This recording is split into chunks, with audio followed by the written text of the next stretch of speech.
ভাই স্যাটারডে একদম ফালতু ডে হয়ে গেছে আজকে।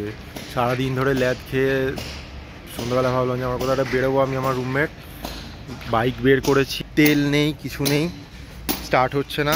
আমরা ওই একটা জলের বোতল নিয়ে আসছি, জলের বোতলে করে এখানে তেল ভরতে যাবো। আমরা যেখানে থাকি এখান থেকে পেট্রোল পাম্প বহুত দূরে। হেলমেটও নেই আমাদের কাছে। আমি একজনের কাছে সাইকেল চালানোর হেলমেট জোগাড় করেছি, এটা পরে যাব। যদি কপাল ভালো থাকে তাহলে আমাদের গুড়গাঁওতে ধরবে না, তাহলে এটার জন্য আবার ফাইন দিতে হবে। হচ্ছে না, মাছ মাংস কিছু জুটছে না, সারাদিন ওই কি রাজমা চাওয়াল খেতে থাকতে হচ্ছে, মানে পুরো টাফ লাইফ হয়ে গেছে ভাই। ভাই কোনটা খুলতে হয় শুরু হয়েছে, ব্যাপার হচ্ছে না কেন? জীবনের আমরা তেল ফেল বের করি ভাই, অনেকবার বের করেছি। ও রে বিশাল স্টার্ট হয়ে গেছে। 95.15 করে, কলকাতায় 105 টাকা করে, তাই তো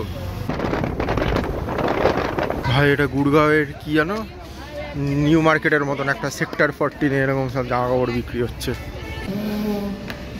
কতদিন পরে যেন মনে হচ্ছে খাবার দাবার যাচ্ছে শরীরে, শরীরে কিছুটা যাচ্ছে আমার। ভাই আমাদের KFC খাওয়ার পর আমার মিষ্টি কিছু না হলে আমার মাথা কাজ করে না, তখন আমার চাই হচ্ছে আইসক্রিম। স্যাটারডে আমার সর্টেড, চিকেন টিকেন খাওয়া হয়ে গেছে, আমার সর্টেড লাইফ।